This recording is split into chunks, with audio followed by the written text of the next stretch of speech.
오늘은 에스겔 9장의 말씀을 갖고 긍휼이 심판을 이기길 바란다면, 긍휼이 심판을 이기길 바란다면, 이런 제목으로 함께 하나님 말씀을 나누도록 하겠습니다.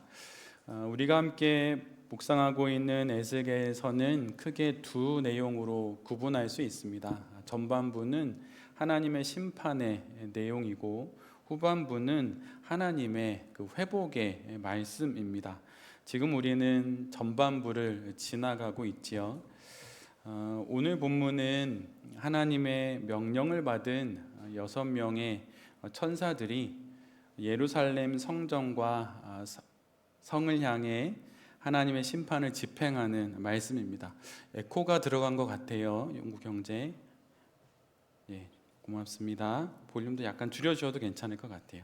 제 목소리가 커서 좀 줄여주셔도 됩니다. 고맙습니다. 오늘 우리가 묵상하는 본문은 하나님의 명령을 받은 6명의 천사들이 나옵니다. 여러 주석을 봐도 사람이라고 칭하는데 그가 사람인지 천사인지 여러 해석들이 있지만 그가 하는 일을 보면 그는 분명 천사인 듯 합니다. 6명의 천사들이 예루살렘 성전과 성을 향해서 하나님의 심판을 집행하는 말씀이 바로 오늘의 말씀입니다. 그들이 하는 일들을 보면 마치 요한계시록에 등장하는 7 천사가 7 대접을 쏟아붓는 것과 매우 유사한 면이 있습니다. 하나님이 이렇게 하시는 이유는 단 하나입니다. 예루살렘과 이스라엘이 부패하고 타락했기 때문이에요.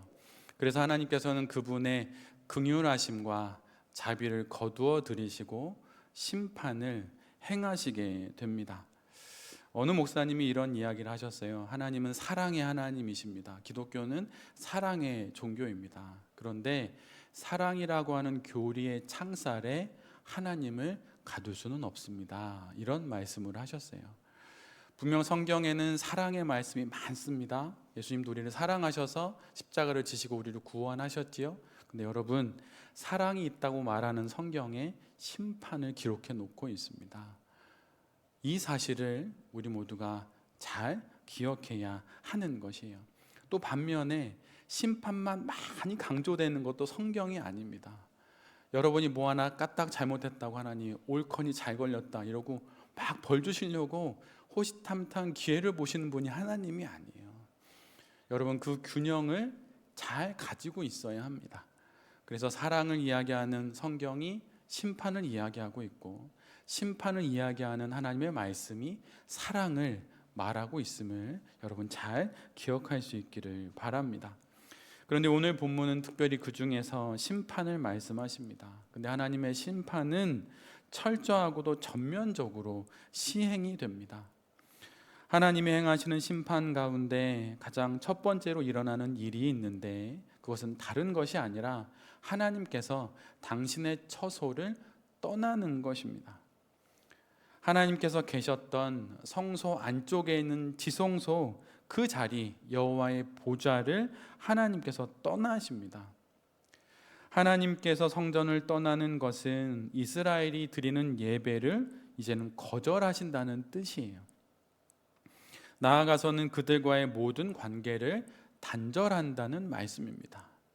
예배도 받지 않을 것이고 너희들과 더 이상 관계하고 교제하지도 않을 것이다 라고 말씀하시는 것입니다.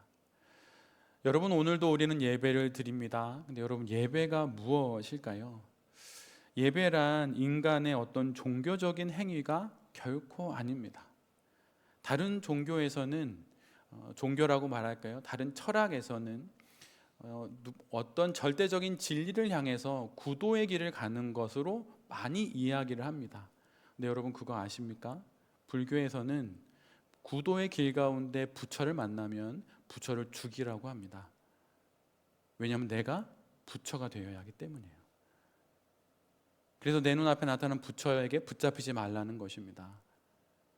그게 진리와 도를 깨치는 방법이에요. 맞는 이야기일 수 있습니다. 근데 여러분, 기독교는 무엇인지 아십니까? 예수를 만나라는 것이에요. 그래서 예배는 어떤 종교적인 행위가 아닙니다. 지금도 살아계셔서 지금도 이곳에 계신 그 하나님을 만나는 것입니다. 지금 내 옆에 있는 지체들을 만나듯 그렇게 살아계셔서 인격적이신 그분을 만나는 것이에요.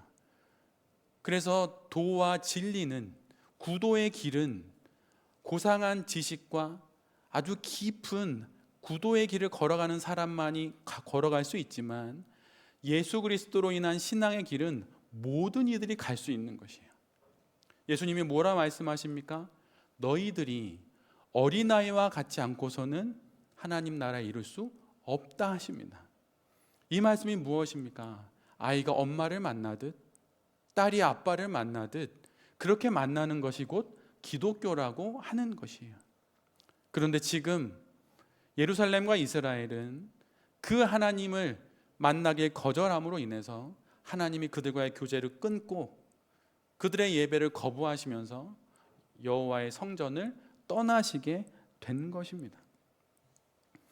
하나님께서 일방적으로 사람들이 절교하듯이 그렇게 떠나는 것이 아니에요. 하나님이 매몰차신 게 아닙니다. 하나님께서 떠나실 수밖에 없는 상황을 이스라엘이 만들었기 때문입니다. 그것은 바로 이스라엘이 우상을 숭배한 것이에요. 하나님이 떠날 수밖에 없는 조건을 만들어 놓은 것입니다. 예를 들면 분명 결혼을 했음에도 불구하고 다른 이와 살고 있다면 떠날 수밖에 없는 것입니다. 우상으로 더럽혀진 성소에서 우상들과 함께 동거할 수는 없는 것입니다. 결정하라고, 이 사람인지 난지 결정하라고 말해야 하는 것이에요. 하나님인지 우상인지 결정하라고 말해야 하는 것입니다. 사태의 심각성을 모르고 이것이 얼마나 위중한 것인지를 모르니 하나님이 결국은 이런 결정을 하시는 것이에요. 내가 여호와의 보좌를 떠나겠다. 이스라엘은 무엇인가 지금보다 더 나은 삶을 찾아서 하나님을 버리고 우상을 선택했지만 결국은 심판이 임하게 됩니다. 여러분, 심판은 다른 것이 아닙니다. 하나님이 계시지 않는 것이 심판이에요. 하나님의 부재가 이미 심판이 시작된 것입니다. 뭔가 두렵고 무서운 일이, 잘못된 일이 벌어지는 것이 심판이 아니라 하나님이 떠나시는 것이 바로 심판입니다. 시편 73편 28절에 이런 말씀이 있어요. 하나님을 가까이 하는 것이 복이라. 하나님을 가까이 하는 것이 복이라면 그 반대는 무엇입니까? 하나님이 떠나는 것이 저주인 거예요. 하나님을 떠나는 것이 바로 저주인 것입니다. 하나님을 떠나는 것은 복을 얻는 길이 아니라 화를 불러오는 길입니다. 하나님이 떠난 자리를 결국 우상과 심판으로 채우는 꼴이에요. 여러분 잘 기억하십시오. 영혼에게는 진공 상태는 없습니다. 영혼의 비무장지대는 없어요. 이것 아니면 저것입니다. 나머지는 OX가 아니에요. 이 일을 할지 저 일을 할지 여러분 OX가 아닙니다. 세모일 수도 있고 마른 모일 수도 있어요. 그러나 하나님인가 아닌가 라고 하는 것만큼은 OX입니다. 하나님이 아니면 그럼 하나님이 아닌 것이에요. 어디쯤 무엇인가 하나님이 있는 게 아닙니다. 그의 삶에 하나님과 우상을 같이 섬기면 하나님이 어디쯤 계신 게 아니에요. 그것은 하나님이 없는 인생입니다. 우리가 살아가는 인생사 모든 것들은 OX가 아닙니다. 단 하나 예수가 그리스도라고 하는 것, 그것만이 OX이고 나머지는 아닌 거예요. 근데 지금 이스라엘은 그 첫 번째 유일한 OX에서 하나님이 아닌 다른 것을 선택하게 된 것입니다. 여러분, 신앙은 하나님을 가까이 하는 것입니다. 하나님을 자주 만나는 것이에요. 그것이 신앙입니다. 고상한 신학의 체계를 외우고 지식을 암기해서 그것을 논리정연하게 설명하는 것이 신앙이 아니에요. 신학 박사학위가 있다고, 또한 반면에 놀라운 신앙적인 체험이 있다고 그것이 신앙이 아닙니다. 그것이 아니라 하나님을 가까이 하는 것이에요. 2026년이 시작되었습니다. 많은 계획이 있으실 거예요. 여러분, 그런데 벌써 이 해도 한 달하고 절반이 지나가고 있습니다. 여러분, 말씀 묵상 생활은 어떠십니까? 너무 바쁘신가요? 여러분, 바쁘지 않을 때는 죽을 때까지 오지 않습니다. 하나님은 가까이 합니다. 증거를 보여주세요. 그게 무엇입니까? 말씀 묵상이에요. 저는 하나님을 참으로 가까이 합니다. 증거를 보여야 합니다. 그것이 기도입니다. 저는 하나님을 참으로 가까이 합니다. 예배를 드릴 수 있어야 하는 것이에요. 저희 집에는 좀 책이 많은 편입니다. 그래서 어렸을 때부터 아이들 주변에는 책이 늘 많이 있었어요. 지금은 중고등학생이 되었지만 여전히 책 보는 것을 좋아합니다. 양치를 하러 가다가도 책장 앞을 지나가다가 갑자기 책이 눈에 띄면 책을 꺼내어서 자리에 앉아서 칫솔을 입에 물고 책을 보곤 합니다. 매번 그런 건 아니에요. 오해하지는 마세요. 화장실에 갈 때면 늘 책을 들고 갑니다. 겨울이 되면 집이 좀 추워서 저희는 안방에 4명이 모여서 잡니다. 그럴 때도 책을 한두 권 가지고 방으로 들어옵니다. 굳이 책을 읽어야 한다, 책을 통해서 지식을 쌓아야 한다, 책을 가까이 하는 것이 유익하다, 이렇게 말하지 않아도 됩니다. 왜냐하면 아이들이 알아서 가까이 하기 때문이죠. 가까이 하는 것이 곧 그 사람을 이루게 되어 있습니다. 여러분, 하나님을 가까이 하십시오. 가까이 하다 보면 알게 됩니다. 하나님이 주시는 복이 얼마나 많은지 알게 됩니다. 여러분, 삶이 너무 공고하지 않으십니까? 어제가 오늘 같고 오늘 같은 내일을 살아가려니 막막하지 않으십니까? 원인은 단 하나입니다. 하나님을 가까이 하지 않기 때문이에요. 아닌데요. 돈이 없어서 공고한 것 같은데요. 학벌이 안 좋아서 공고한 것 같은데요. 건강이 좋지 않아서 공고한 것 같은데요. 여러분, 아닙니다. 우리보다 훨씬 육신의 연약함 가운데 있음에도 불구하고 가장 아름답고 행복한 인생을 살아가는 믿음의 사람들이 이미 많이 있습니다. 우리의 모든 공고함의 원인은 내가 하나님을 가까이 하지 않기 때문이에요. 하나님이 여호와의 성전을 떠났기 때문이고 그분과의 교제가 단절됐기 때문입니다. 교회를 수년 수십 년, 아니 목회자가 되어 살다 죽는다 하더라도 하나님을 가까이 하지 않고 만약 산다면 끊임없이 곤고하게 살다 죽을 수밖에 없는 것이에요. 여러분, 하나님을 가까이 하십시오. 다른 방법을 찾지 마십시오. 다른 길을 찾지 마십시오. 내게 길을 열어줄 사람을 찾지 말고 무엇인가 부족하다고 여기는 것을 찾지 마십시오. 그게 원인이 아닙니다. 하나님을 가까이 하지 않는 것이 원인이에요. 하나님을 참으로 가까이 하십시오. 그때 하나님이 주시는 복을 우리 모두가 누리게 될 것입니다. 오늘 본문을 보면 하나님께서 6 천사를 통해서 예루살렘을 정말 철저하게 심판하십니다. 근데 그 심판 가운데 세 부류의 사람들이 등장해요. 하나님은 그들의 삶에 들어오셔서 그들의 삶에 관여하셔서 그들과 일하십니다. 첫 번째 부류의 사람들은 예루살렘에 내리는 심판을 보고 탄식하면서 우는 사람들입니다. 하나님은 모시옷을 입고 허리에 서기관의 먹통을 찬 한 천사를 부르셔서 그를 통해서 예루살렘의 가증한 우상 숭배를 보고 슬퍼하는 이들을 거룩하게 구별하라고 말씀하십니다. 성별하라고 말씀하십니다. 오늘 본문 4절의 말씀을 제가 읽어드립니다.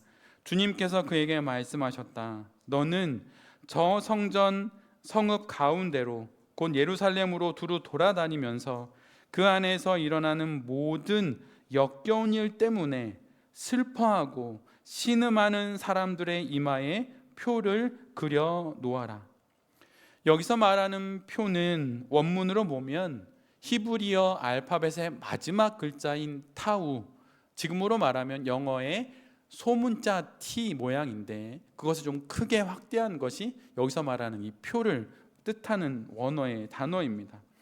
사람이나 사물에 어떤 표를 하는 것은 어떤 의미입니까? 그것은 소유권이 부여되었다는 것이에요. 구약을 보면 히브리 종이 종신토록 이제는 이 주인만을 섬기기를 원합니다라고 하면 주인은 그 종을 데리고 가서 문이나 문설주에 대고 송곳으로 그 종의 귀를 뚫습니다. 도망자가 아니고 주인에게 속한 그런 종임을 표시하는 것이에요. 요한계시록 7장에 나오는 이마에 인침을 받는 14만 4천 명도 구원받은 성별한 이들을 상징합니다. 그리고 사도 바울은 갈라디아서 6장에서 자신은 예수 그리스도의 흔적을 가졌다고 말하기도 했습니다.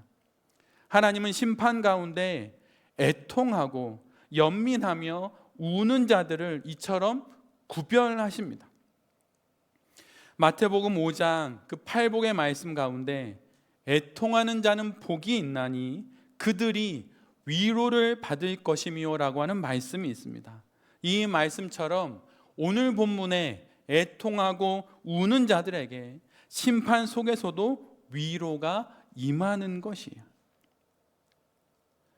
여러분, 만약 여러분의 인생 가운데 어려움이 찾아오고 아픔이 가득하고 어디서 어떻게 문제를 풀어가야 할지 전혀 모를 때 여러분은 어떻게 하십니까?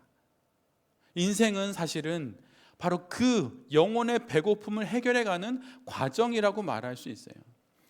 현대의 심리학에 3명의 위대한 사람들이 있습니다. 우리가 잘 알고 있듯이 프로이드와 융과 아들러예요. 근데 그 3명의 사람은 모두 이렇게 이야기합니다. 인간은 무엇인가에 굶주려 있다는 것이에요. 그래서 인생이란 그 배고픔을 해결해가는 과정이라고 말합니다. 그래서 프로이드는 사람들은 사랑에 목말라 하고 있다고 말합니다.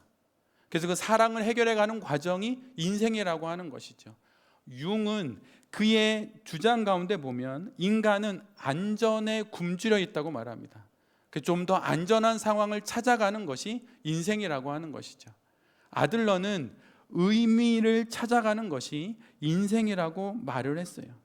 이 배고픔과 굶주림을 해결하는 전 과정이 바로 인생인 것입니다. 배고픔은 이를 해결해 줄 수 있는 곳에 갈 때 해결이 되는 것이죠. 배가 고플 때 헬스장에서 운동을 한다고 배고픔이 해결되지 않습니다. 배가 고픈데 서점에 가서 책을 읽는다고 그 배고픔이 해결되지 않습니다. 배가 고프면 밥집을 가거나 식당을 가야 하는 것이죠. 그리고 그곳에서 맛있는 밥을 먹을 때 배고픔이 해결되기 시작합니다. 지금 애통하는 사람들은 영혼의 배고픔이 있는 것이에요. 그래서 웁니다. 근데 그들이 어디서 웁니까? 하나님 앞에서 웁니다. 자신의 영혼의 배고픔과 굶주림이 어디서 해결되어야 하는지, 어디서 해결될 수 있는지 그들은 알았던 것이에요.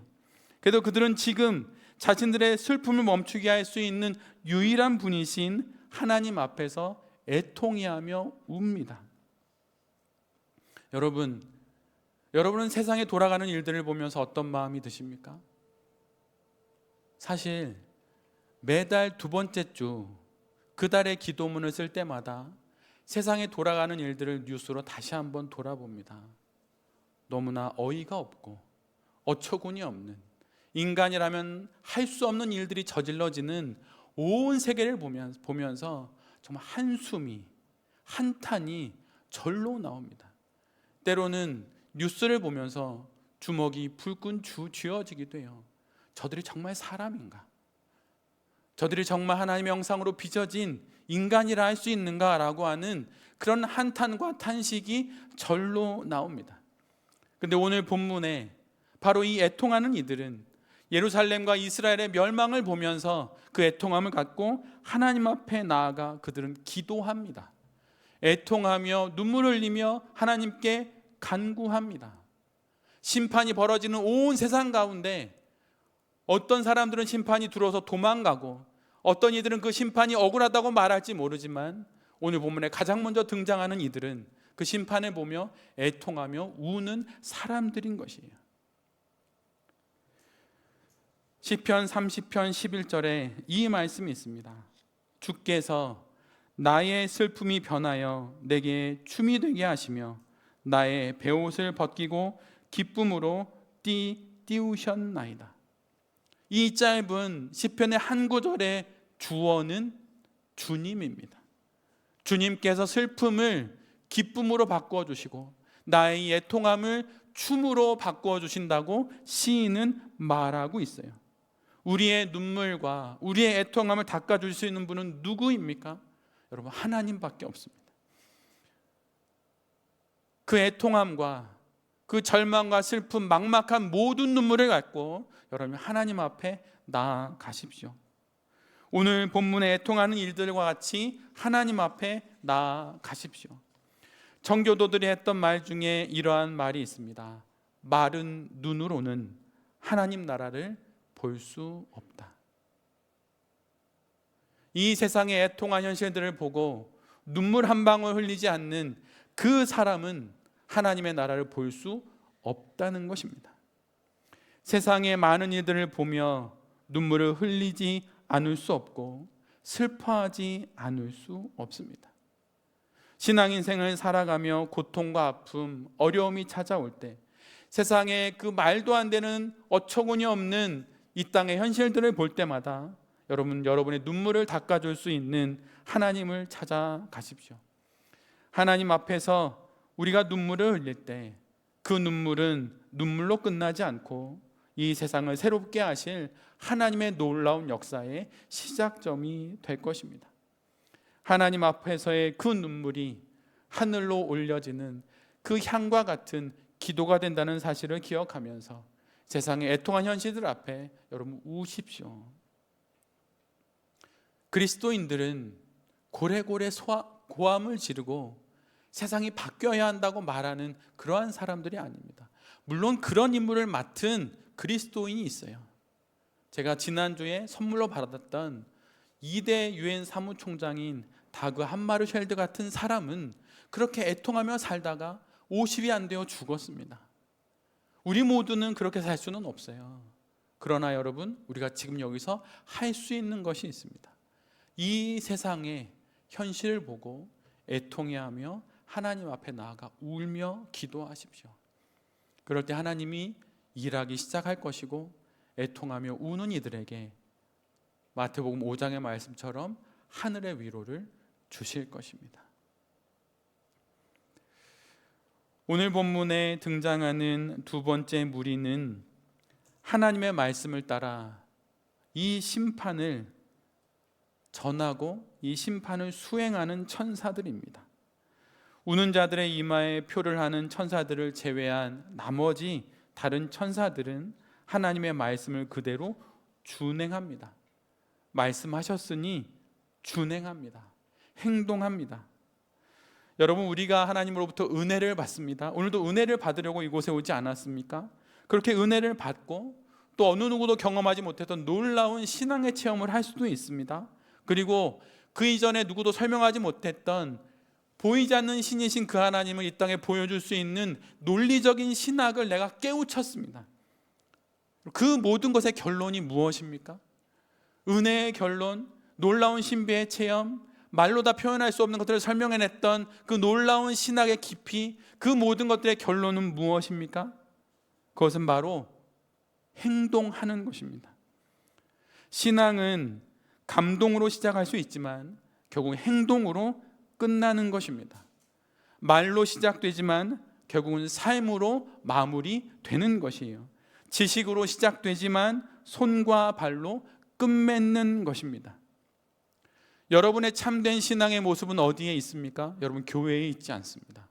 여러분의 진짜 모습은 월요일부터 토요일까지 여러분이 사는 직장과 여러분이 몸담고 사는 그 가정에 있습니다. 그 가정에서 보여주시는 여러분의 신앙이 여러분의 진짜 신앙이에요. 주일에 이 신앙의 모습은 하나님께서 은혜를 주셔서 우리 모두가 갖게 되는 신앙이고, 우리의 진짜 수표에 기록된 그 액수의 액면가가 있다면 진짜 우리의 신앙의 액면가는 월요일부터 토요일까지 그 일상 가운데 그 모습이 바로 우리의 신앙의 진짜 모습인 것입니다. 그러기에 그 신앙을 참되게 살아가기 위해선 행동해야 하는 것이에요. 말에 속지 않습니다. 사람은 한두 번 속고 5번쯤 속으면 더 이상 안 속지요. 근데 하나님은 첫 번부터 속지 않습니다. 저 그런 사람입니다. 하나님, 저 신실한 사람입니다. 그럴 때 하나님이 우리에게 말씀하실 거예요. 너의 행동을 보여달라고 말이죠. 여러분, 세상에는 행동이 많을까요? 말이 많을까요? 생각이 많을까요? 행함이 많을까요? 한번 스스로에게 묻고 한번 대답해 보십시오. 그리고 내 자신의 인생에서 행동이 많은지, 생각이 많은지, 행함이 많은지, 아니면 말이 많은지 여러분 한번 생각해 보십시오. 분명 우리 모두는 세상과 또 이 신앙 인생을 살아가는 나 역시 말보다, 생각보다 행동이 많기보다는 말이 많고 생각이 많은 것을 우리 모두가 발견하게 될 것입니다. 많은 사람들은 신실히 살고 싶고 거룩하고 싶다고 말합니다. 저를 찾아와서 말씀하셨던 모든 분들도 신실하고 싶다고 말하고 거룩하고 싶다고 말하고 신앙으로 삶을 이겨내고 싶다고 말합니다. 근데 여러분, 말뿐입니다. 그 이후에 그가 살아가야 하는 신앙의 수많은 그 인생의 시간 속에서는 행함이 없습니다. 예수님이 하신 말씀 중에 이런 말씀이 있습니다. 마태복음 7장 21절의 말씀입니다. 나더러 주여 주여 하는 사람이라고 해서 다 하늘나라에 들어가는 것이 아니다. 하늘에 계신 내 아버지의 뜻을 행하는 사람이라야 하나님 나라에 들어갈 수 있다. 여러분이 알다시피 저는 북한 사역을 지금도 하고 있고 저의 청년의 때에 박사학위도 포기하고 유학도 포기하고 북한 일을 했습니다. 근데 그것은 과거일 뿐, 하나님이 지금 우리에게 찾으시는 건, 제게서 찾으시는 건 오늘 지금 여기서의 신앙의 행함인 것입니다. 우리 모두도 마찬가지입니다. 주여 주여, 저는 과거에 그런 일을 했습니다. 과거에 신실하게 살았습니다. 과거에 교회를 잘 섬겼고 하나님 말씀하시는 사역지의 일을 했습니다. 그것이 무엇이란 말입니까? 지금 여기서 우리의 행함을 하나님이 찾으시는 것이에요. 조나단 에드워드가 쓴 부흥론이라고 하는 제목이 붙은 책이 있습니다. 어느 한 교회, 어느 한 성도의 참된 부흥이 어떤 모습인지 그는 이렇게 이야기해요. 한번 잘 들어보십시오. 하나님께 대한 한 성도의 내적인 예배에 두 가지 외적인 표현이 있다, 이렇게 그는 말합니다. 한 성도가 하나님을 신실하게 믿으며 살아갈 때 그가 참으로 하나님을 예배하는 사람이라고 한다면 그의 영혼의 내적인 예배가 겉으로 드러나게 되는 두 가지 형태의 외적인 표현이 있다고 하는 것입니다. 하나는 종교적인 행위이고 또 하나는 도덕적인 행위입니다. 근데 놀랍게도 조나단 에드워즈가 이야기하는 이 두 가지 외적인 표현 중에 그가 더 중요하다고 말하는 것은 도덕적인 행위입니다. 그러면서 그는 이렇게 그 중요한 이유를 덧붙입니다. 외적인 종교적인 행위보다 도덕적인 행위가 더 중요한 이유는 바로 그것이 우리의 내적인 신앙을 더 정확하게 잘 보여주기 때문이다. 그러므로 부흥의 때에 교회는, 한 성도는 도덕적인 의무에 더욱 힘써야 한다. 교회의 부흥과 놀라운 성령의 사역을 오래도록 바라보았던 조나단 에드워드는 그 가운데서 한 가지 사실을 발견한 것이에요. 도덕적 행위로 대표되는 보이는 행동이 바로 보이지 않는 신앙의 현주소를 정확하게 보여준다는 것입니다. 행동은 그래서 신앙의 세계에서 매우 중요한 것입니다. 여러분이 교회에서 찬양을 하고 말씀 묵상을 하고 기도를 하고 또한 예배를 드리는 것보다 여러분 더 중요한 것은 여러분이 몸담고 살고 있는 그 가정 안에서 부모님에게 도덕적으로 잘하는 것입니다. 자녀들에게 도덕적으로 더 잘하는 것입니다.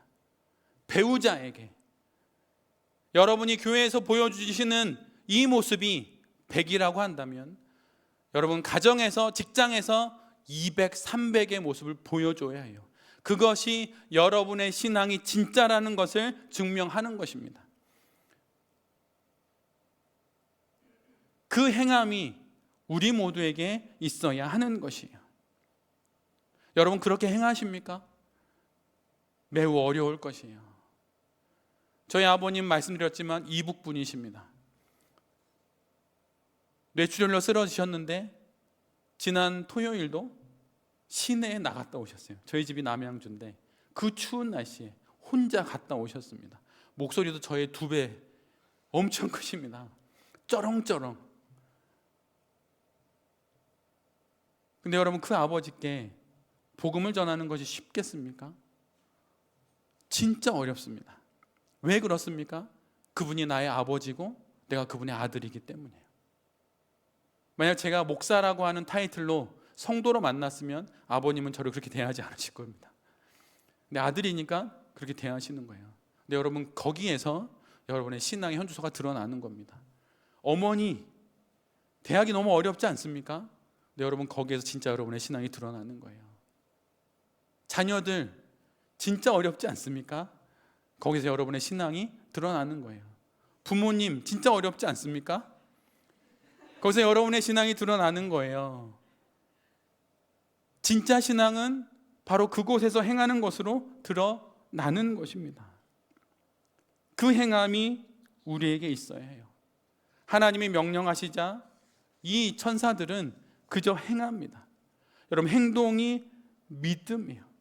이론과 논쟁과 신앙과 사색의 주제로 전락해버린 기독교를 이제는 다시 멀리하고 살아 숨쉬는 생명의 기독교가, 생명의 신앙이 우리 안에서 시작되어야 하는 것입니다. 여러분 행동하십시오. 그럴 때 하나님 나라가 우리에게 임하게 될 것입니다. 제가 책을 살 때 이 책 제목이 너무 좋아서 샀던 책이 몇 권이 있어요. 그 중에 한 권은 신학책이었는데 그것은 바로 이것입니다. 하나님 나라는 행동하며 기다리는 것입니다. 이게 책 제목이에요.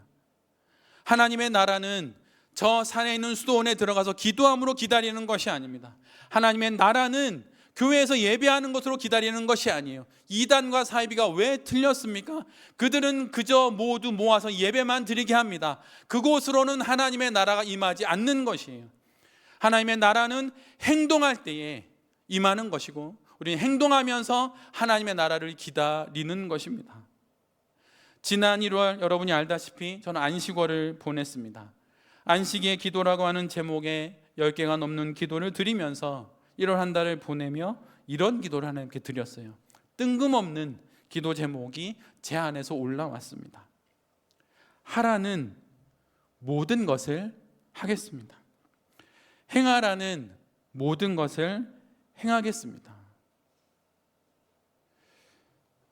결과는 하나님께 맡기고 행동하기로 하나님 앞에 1월 한 달 기도를 많이 했습니다.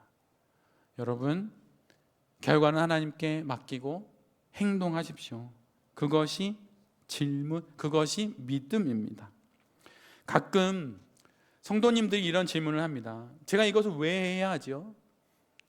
이것을 해야 할 이유가 무엇입니까? 이렇게 물어봅니다. 근데 여러분 이제는 질문을 바꿔야 해요. 왜 해야 합니까? 라고 하는 질문을 하다 보면 그 답을 얻기까지 하지 않습니다. 근데 여러분 질문을 바꿔서 왜 하면 안 됩니까? 그 질문으로 여러분 하나님께 질문을 바꿔 기도해 보십시오. 하지 않아야 할 이유가 없으면 여러분 행하셔야 합니다.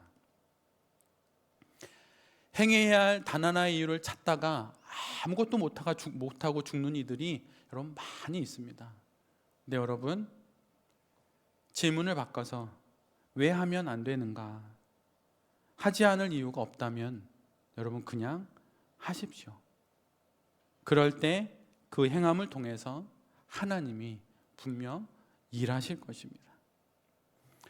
오늘 본문의 마지막으로 등장하는 무리는 에스겔 선지자, 바로 그 자신입니다.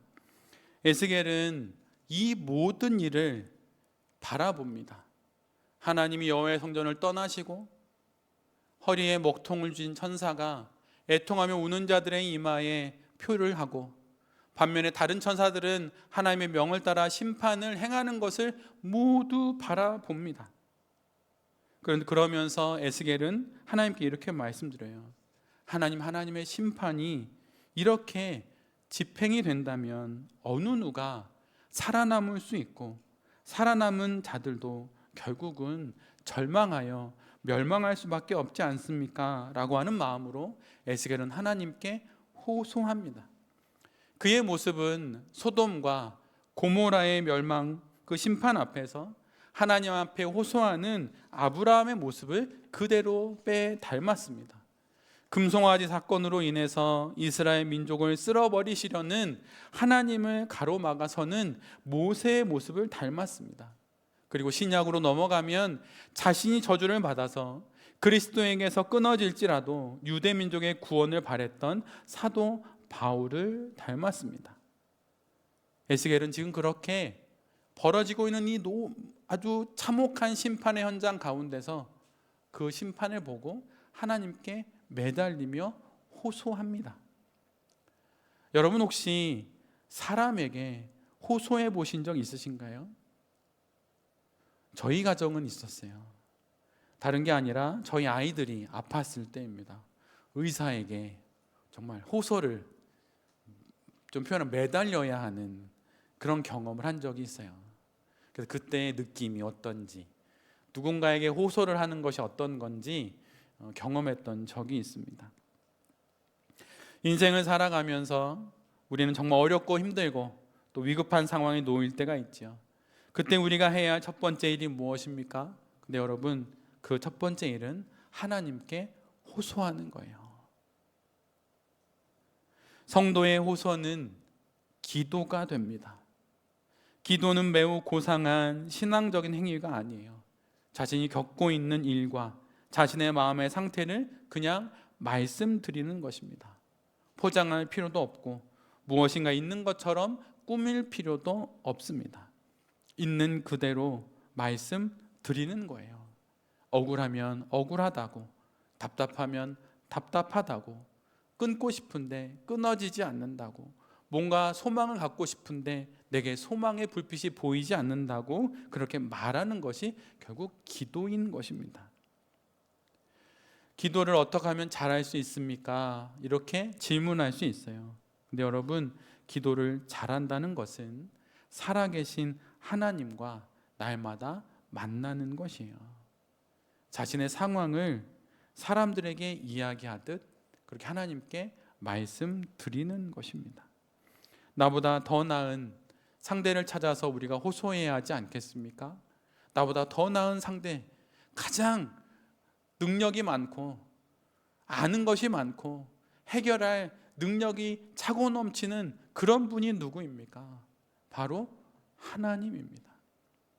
에스겔처럼 그렇게 막막한 현실들, 내가 어떻게 손써볼 수 없는 그 일들, 하지만 바라봐야 하는 그 일들 앞에서 에스겔처럼 하나님께 호소하십시오. 그렇게 살아갈 때에 하나님께서 우리를 도와주실 것이고, 에스겔서의 후반부에 기록된 그 말씀처럼 마른 뼈와 같은 우리의 인생이 다시 살아날 것이고, 성전 동편의 그 문지방에서 거룩한 하나님의 그 물이, 그 생수가 흘러나는 놀라운 일들이 우리의 인생 가운데 펼쳐지게 되는 것입니다. 긍휼이, 하나님의 긍휼이, 하나님이 어찌할 수 없는 그 심판을 이기기를 원한다면 애통해하며 우십시오. 그리고 하나님의 말씀에 따라 행하십시오. 그리고 에스겔처럼 호소하십시오. 그럴 때 하나님의 놀라운 은혜와 하나님의 말로 다할 수 없는 그 자비와 은총이 우리의 삶 가운데 가득하게 될 것입니다. 그런 인생을 살아가시는 모든 성도님들이 되실 수 있기를 축원드립니다. 아멘.